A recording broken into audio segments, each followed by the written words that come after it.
Metzen, Tom Chilton, J. Allen Brack, Chris Robinson, Greg Street, and Corey Stockton.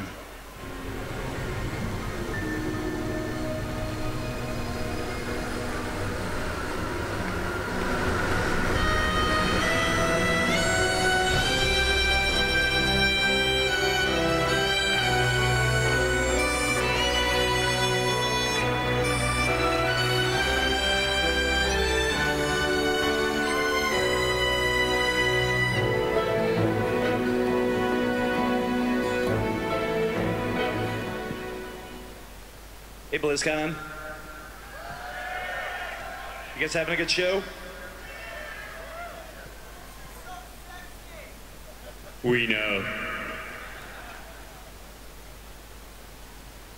What do you want to talk about today? We'll dive right into it. You ready? Yeah, let's do it. Let's get started. Let's go. First one.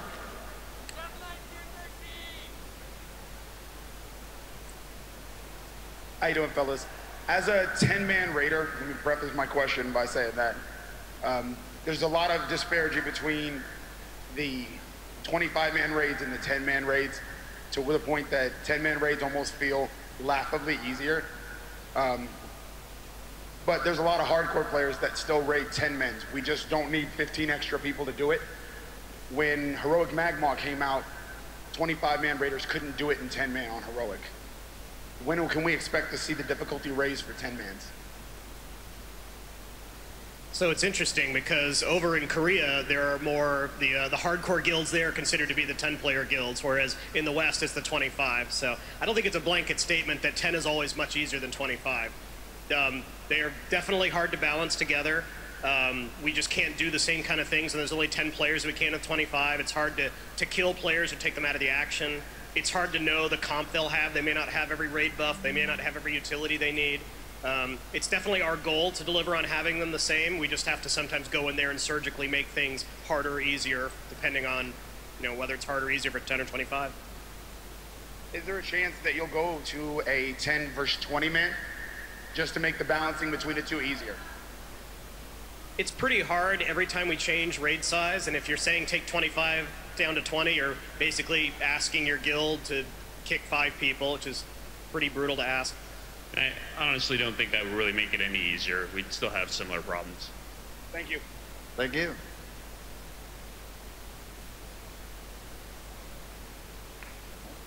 Hi. First, thanks for the Real ID dungeon thing. It's awesome. My question is, do you have any plans to implement, and what are the obstacles to implementing some sort of spectator mode for raids or battlegrounds? That would be sweet. That's something that we've wanted for a long time. I would love to have spectator mode. I'd also love to have replays integrated into the client. But it's just a question of being able to get around to doing it. So someday, hopefully. I hope. Thank you. Thank you.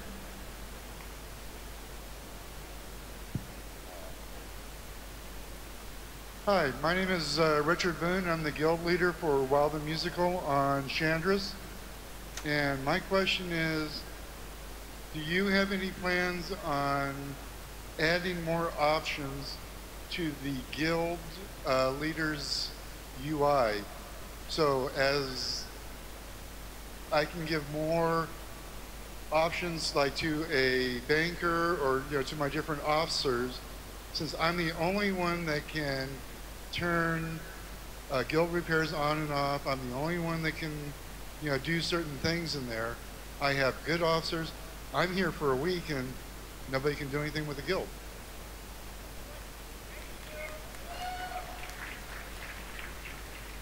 Yeah, I mean, that's definitely a good reason that we would want to do that. I think it just comes down to the fact of how much control do we feel like is safe to give to other people besides the guild leader.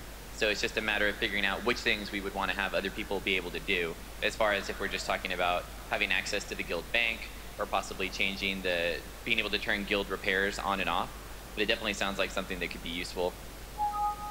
Yeah, but wouldn't that be the guild leader's decision, not yours? it is the guild leader's decision, but once something goes wrong, it ends up coming back to us to have to fix it. So it's a matter of making sure that we give enough of that control to the right people. All right. And one last thing.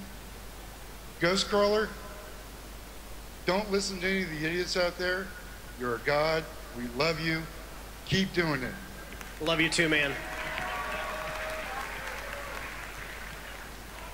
I just like you. If all the idiots could please just identify themselves as idiots first so we can ignore you, that'd be great. I was just wondering, with the upcoming expansion, are all the purples you get from like Firelands and all that going to be replaced by greens on the first day? Usually we Check try the to... shirt. Green is the new purple every expansion.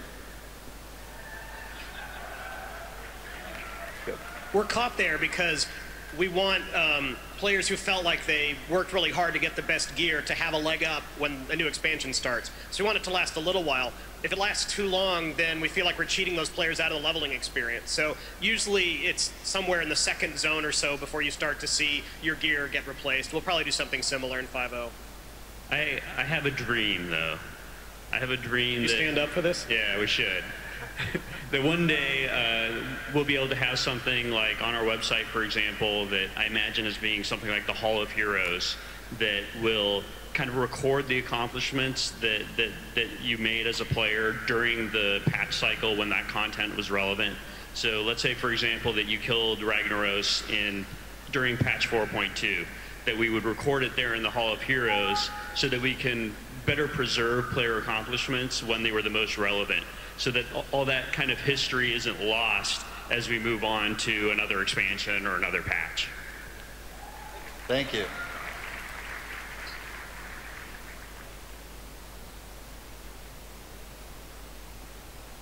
Yes, I'm really excited about the Alliance and Horde races getting the Monk class. I was just wondering how you guys are going to fit the Draenei and the Blood Elves getting the Monks. Is it going to be a somewhat of a starter zone reset? Or is it kind of be like, just throw it in there, it was always there? Probably throw it in as if it was always there. Alright. Chris, got a better suggestion? Yeah, wonderful suggestion. Just throw it in. We're the ones that get yelled at. It doesn't fit. What? Told you. We'll make it work. Alright then. Yeah. Thank you.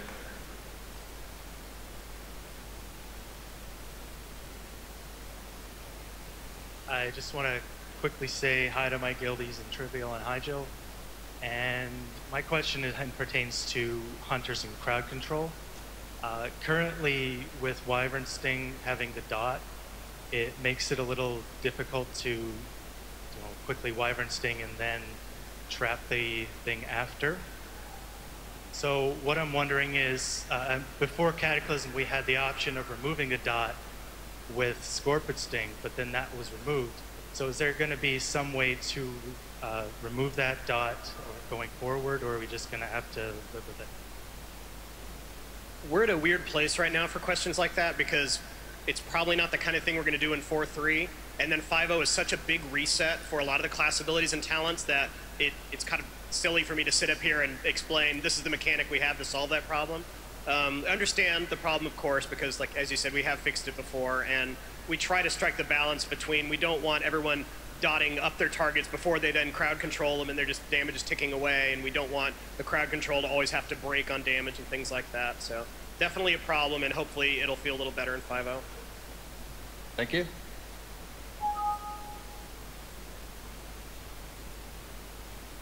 Hi.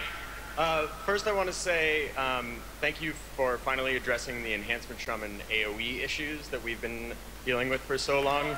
We really, really appreciate it. My question is about wind shear. In the 4.3 blog, you stated that the change wouldn't affect DPS shamans because they all take reverb. However, most PvP and PvE enhancement shaman specs don't even take reverb. So instead of nerfing Resto PvP, you've caused enhancement in PvE to take a DPS hit to get the utility we already have, and you've caused enhancement in PvP to no longer be able to sub-spec Resto taking a pretty big survivability hit. So do you have any plans to address that? We're honestly not that worried about it for 4-3. I think even in a 10-player raid, you usually have plenty of people who can do the can do the interrupting. So even if you don't have someone with that talent, you're probably okay. We often, when we're asking a group to do interrupts like that, we know there's several people who can do it and they can do rotations and things like that. In PvP, honestly, we see a lot of Shaman with the that talent spec anyway, so I don't think for a lot of them they're going to lose that. There may be some that have to make the choice between that and not having it. But even then, it's still an interrupt. It doesn't completely go away. It just has a long cooldown. Thank you.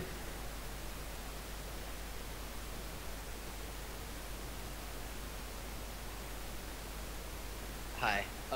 Just one thing right quick. Please bring back Illidan Stormrage. I hate to see such a great character fall into obscurity. My question is, do you guys hate enhancement shamans? They're always suboptimal. They're barely relevant in PvP, especially in Arena and 2v2. DPS is always suboptimal. Are you going to do anything to fix that? I think we should answer the Illidan question. Yeah, Illidan, we can, would you guys want to see Illidan come back? Let's think about that. It doesn't seem like they're interested in him coming back. We'll work on it. How about a newer, more powerful version named Skillidan? Clearly. Love that. No, I hear you on the enhancement issues. We try to make sure that the classes have options, and it's particularly challenging for, and by options I mean, okay, so maybe Frost in PvE isn't that awesome, but you can go Fire Arcane, and you're not a Frost mage, but you're still basically filling the same role and doing the same thing. It's really challenging with Shaman. We don't feel like it's as fair to say, just go Elemental, dude, because it's totally different style of play, it's different gear and everything like that. So, on the PvP front, gosh, there's a lot of stuff I could go into there. It has to do with, you know, uptime of melee, interrupts, how powerful the spells are at the moment, all of stuff we want to try to address in 5.0, and maybe we can talk about some of our plans there soon. In PvE, we think they're generally doing fine when they have opportunities to just sit there and wail away on a boss. They're one of those that really get punished by a lot of frequent movement, and we hope some of the changes we have in 4.3 to the AE and things like that will make them feel a little better. Casters overshadow melee a lot right now. Part of that is because a lot of casters now have a big orange staff. That will be 5.0 as well. I mean, in 4.3 as well. Thank you.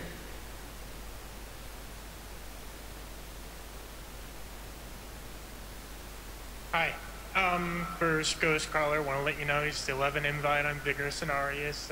You said something about going to see a lady backstage. Never heard from you, so if you're done with a lady, you know. But anyway, my question's about combat rogues. And it kind of feels like now that Haste gives energy back and we have Restless Blades, it kind of wants us to do everything real quick. Yet Bandit's Guile says kind of hold off on it. And that really never worked out because it's only, you know, 0.5% maybe to wait till Deep Insight. So do you guys like combat using their cooldowns and stuff more often, or do you want them to do the cyclical thing that you talked about before?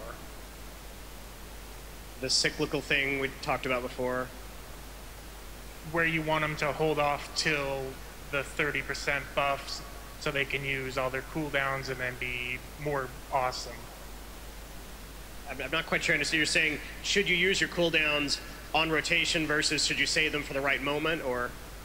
No, what I'm saying is it seems like Restless Blades wants you to use everything on cooldown when it's off, and Bandit's Guile wants you to use your cooldowns when you're at 30%. I would say the Restless Blades option.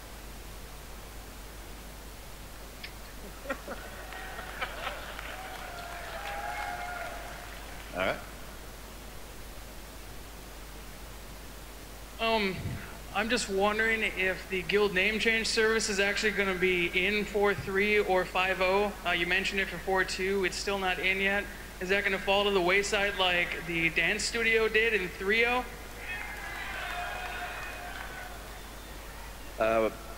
one of these days,